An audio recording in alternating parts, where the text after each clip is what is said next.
Assalamualaikum warahmatullahi wabarakatuh. Perkenalkan, saya Siti Muada dengan NIM H0523012, kelas PGSDA, Universitas Sulawesi Barat. Di sini saya akan membahas ketiga permasalahan, yaitu pengertian kurikulum, landasan filosofi, dan juga pengembangan kurikulum yang ada di Indonesia. Bagian A, pengertian kurikulum. Kurikulum adalah seperangkat rencana dan peraturan mengenai isi dan bahan pelajaran serta cara yang digunakan sebagai pedoman dalam pelaksanaan proses belajar mengajar. 5 landasan filosofis pengembangan kurikulum di Indonesia. Pertama, aliran perennialisme menekankan pada keabadian, keadilan, kebenaran, dan keindahan daripada warisan budaya dan dampak sosial tertentu. Yang kedua, aliran esensialisme menekankan pentingnya pewarisan budaya dan pemberian pengetahuan dan keterampilan pada peserta didik agar dapat menjadi masyarakat yang berguna. Yang ketiga, aliran progresisme menekankan pada pentingnya melayani perbedaan individual berpusat pada peserta didik, variasi pengalaman belajar dan proses. Yang keempat adalah aliran esensialisme menekankan pada individu sebagai sumber pengetahuan. Dan kelima adalah aliran rekonstruktisme lebih menekankan pada pemecahan masalah, berpikir kritis dan sejenisnya. Ketiga, perkembangan kurikulum di Indonesia. Kurikulum di Indonesia dimulai dari yang pertama itu adalah kurikulum 1947. Kurikulum pendidikan di Indonesia dipengaruhi oleh kolonial Belanda dan Jepang, sehingga hanya meneruskan yang pernah digunakan sebelumnya. Yang kedua adalah kurikulum rencana 1952. Pada tahun 1952, kurikulum di Indonesia mengalami penyempurnaan. Kurikulum ini lebih merinci setiap mata pelajaran yang kemudian diberi nama rencana pelajaran terurai. Ketiga adalah kurikulum rencana 1964.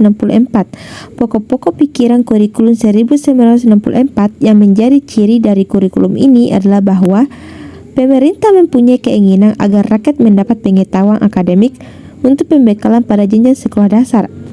Yang kelima adalah kurikulum 1968.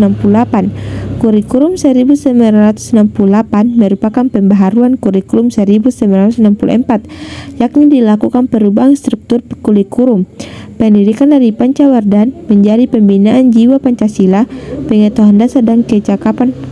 Kelima adalah kurikulum periode 1975. Kurikulum 1975 menekankan pada tujuan agar pendidik lebih efisien dan efektif. Yang melatar belakangi adalah pengaruh konsep di bidang manajemen, yaitu MBO, manajemen berobjektif. Yang keenam adalah kurikulum 1984. Kurikulum 1975 yang disempurnakan. Kurikulum ini mengusung proses skill approach. Meski mengutamakan pendekatan proses, tapi faktor tujuan tetap penting. Kurikulum ini juga sering disebut kurikulum 1975 yang disempurnakan. Posisi siswa ditempatkan sebagai subjek belajar. Ketujuh adalah kurikulum 1994 dan suplemen kurikulum 1999. Kurikulum 1994 dibuat sebagai penyempurnaan kurikulum 1984 dan dilaksanakan sesuai dengan Undang-Undang Nomor 2 Tahun 1989 tentang Sistem Pendidikan Nasional. Yang kedelapan, kurikulum 2004 KBK, kurikulum berbasis kompetensi. Kurikulum 2004 disebut juga kurikulum berbasis kompetensi KBK. Suatu program pendidikan berbasis kompetensi harus mengandung 3 unsur pokok, yaitu pemilihan kompetensi yang sesuai, spesifikasi indikator-indikator evaluasi untuk menentukan keberhasilan, pencapaian kompetensi, dan juga pengembangan pembelajaran. Kesembilan adalah kurikulum periode KTSP, kurikulum tingkat satuan pelajaran 2006.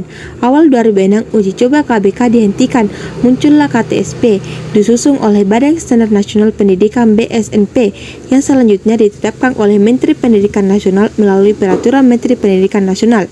Yang ke-10 adalah kurikulum pada 2013. Kurikulum 2013 merupakan penyempurnaan dari kurikulum 2004 dan juga 2006. Dan pemerintah berharap kurikulum 2013 ini dapat berjalan dengan baik, meskipun masih terdapat beberapa kendala yang memang harus segera diatasi dan juga diselesaikan. Terakhir adalah kurikulum merdeka. Kurikulum merdeka belajar merupakan bagian dari kebijakan baru yang ditetapkan oleh Kementerian Pendidikan dan juga Kebudayaan Republik Indonesia atau Kemendikbud RI.